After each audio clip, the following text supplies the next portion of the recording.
I think we met 3 years ago when you were starting to meditate. And I remember at that time you said that your motivation was to find serenity and peace. What is your practice now? Still only once a day, and that's at night before I turn in. Because I find that that's a restful period for me with the work behind me. And it helps me relax my mind and go to sleep. Mm-hmm. And how long do you meditate for? About 20 minutes, sometimes 25. I remember last time we met, we spoke about your morning meditation, and you were going to do a 10-minute morning meditation. Well, I never got around to doing it because I jump up at my emails. But now that I'm less concerned with government, I'm out of the cabinet, I think I'll try that. I'm going to be teaching some business students next year about meditation and its relationship to leadership. Could you share some thoughts with me about how you might think that a person who meditates would be a better leader?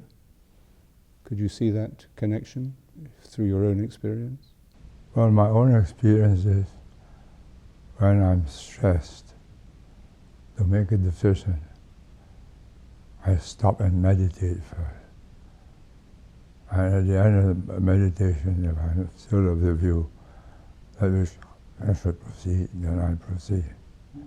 In other words, I still the mind for 20 minutes, and so far as you can still the mind.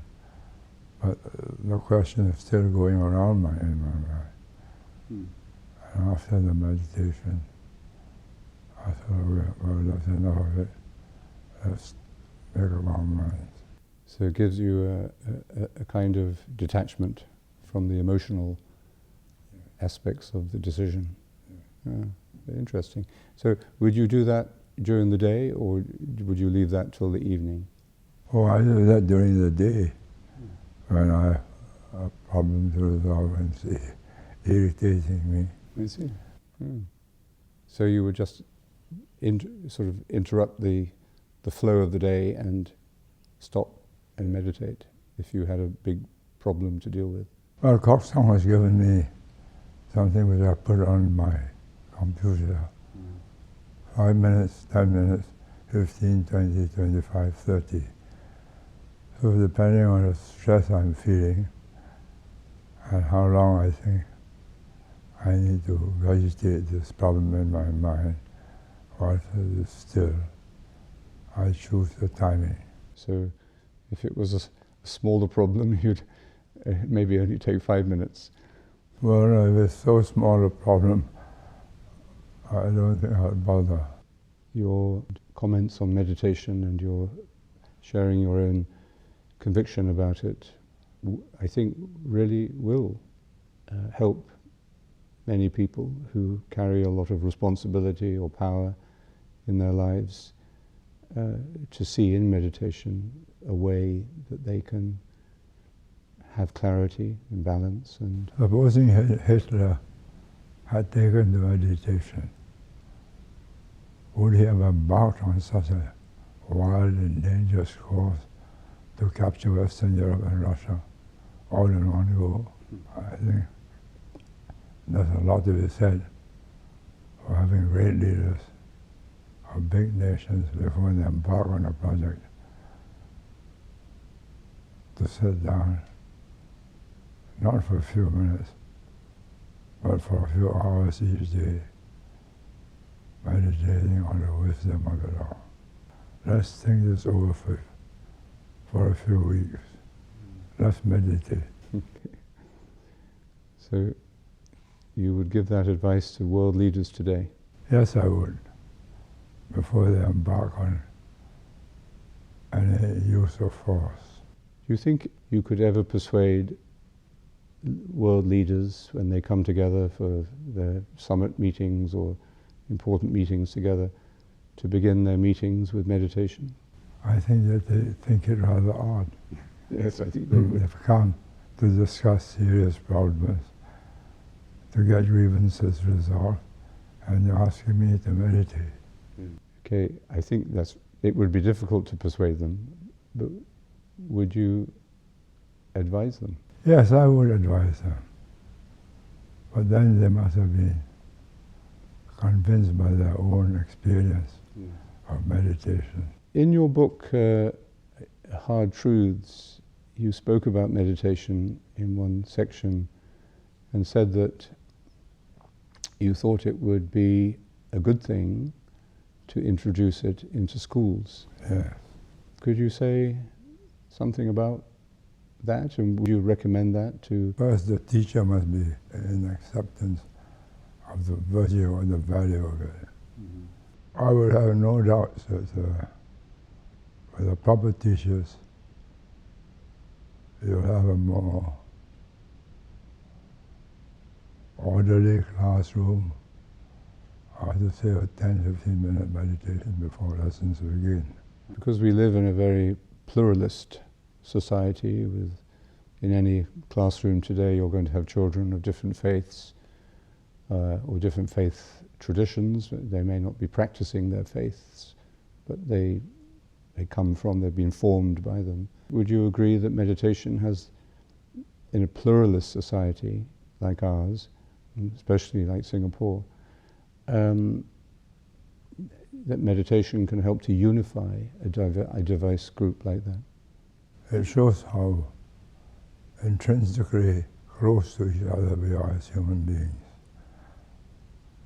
The Buddhists practice it, the Muslims practice it, the Hindus practice it, the Christians practice it, the non-believers like me also practice it. It gives you a certain serenity after you have meditated, say, for 20-25 minutes. I find 10 minutes too short. Yes. Yes, we generally recommend 20 minutes as a minimum. But with children, we recommend 1 minute per year of their age. So if they're 5 years old, they meditate for 5 minutes. And usually they can meditate for longer, but... But how do you motivate the teachers unless they believe in it? Has meditation given you a sense of what the spiritual values of life mean? Well, I'm a non-spiritual person, so that's a wrong question to put to me. It's not so much the spiritual value, it is the value it has in helping me resolve problems. But undoubtedly, in the long run, it must alter a person's character. In what way? Making him realize that there's an inner self which is more important than the one who is thinking about himself. So that we have a true self as well as a sort of public self. Well, all of us have that, but not all of us have the realization that this is your true person. This is what you really are. And would you say that meditation has brought you to a better realization of your true self? Yes, I would say so. And you wouldn't call that a spiritual discovery? Because I'm not a spiritual person. I think in a way what you're describing is what I would call a spiritual experience or a spiritual discovery, not religious, but I would understand it as a spiritual one. But maybe I'm playing with words, but I think there's a difference between spiritual and religious. I haven't thought about that. I've always intertwined the two together. The first time we met, and I remember when I came to your hotel in London, do you remember? And I came in the morning and we talked for a few days. And I thought it was very interesting for me because you were not frightened of the religious background, but you focused, it seemed to me, very clearly on the spiritual content. So it always has seemed to me that your response to meditation has been, in a sense, spiritual, but without the religious context or content. I would agree with that. And I'd like to thank you for the way you have responded to this teaching on meditation and the conversations we've had over these years. They've been both enjoyable and instructive to me. Thank you very much. You have helped me. In meditation, we make a journey from the busy and sometimes overactive mind to a deeper center that we can call the heart, a place of serenity and light and peace. And this journey involves taking the attention off our thoughts, and to do that we have to have some help, some method, because we can't stop thinking by thinking. And this is why we say the mantra. We take a word and repeat the word gently but faithfully in the mind throughout the time of the meditation.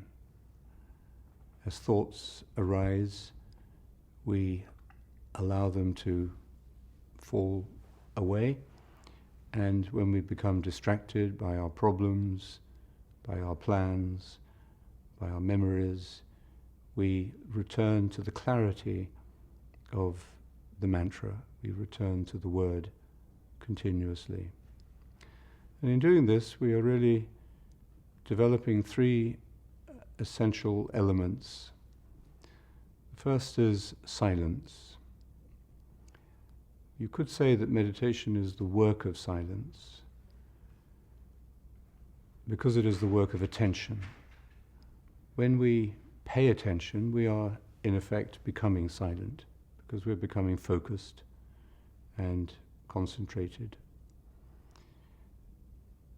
And silence is this work of attention in meditation, because as we say the word, we are taking the attention off the stream of thoughts and imagination and anxiety or plans that are normally filling our minds. So this is the quality of silence. The second quality that we've spoken about is the quality of stillness. The stillness of body helps to come to a stillness of mind. With that stillness of mind comes a clarity, a transparency, and a joyfulness. When the mind becomes still, it lets go of desire. And so we experience detachment from our plans and attractions and all the other forms of desire that we have. And again, the mantra helps to still the mind, because it allows us to let go of our desires. And the third element is the quality of simplicity. And in simplicity, we are not analyzing ourselves. We're not evaluating ourselves. We learn to be, not to perform, not to achieve, not to be successful, not to be perfect, not to be defensive, but just to be. And with that comes a great expansion of consciousness, a great deepening of our spirit. So these are the three qualities that we bring to development in meditation: silence, stillness, and simplicity. And these qualities develop very naturally and extend into all areas of our life through this amazingly simple discipline of the mantra. And that's what we have shared together on all the occasions we've met, and that's what we can practice together again now. So the basic rule of posture is to simply sit as comfortably but as still as possible. Put your hands on your lap or on your knees in whatever way allows you to be still, relaxed and alert. Close your eyes lightly. Breathe normally. And then silently, in your heart, in your mind, begin to say your word, your mantra. And the word we recommend is the word Maranatha. Ma-ra-na-tha.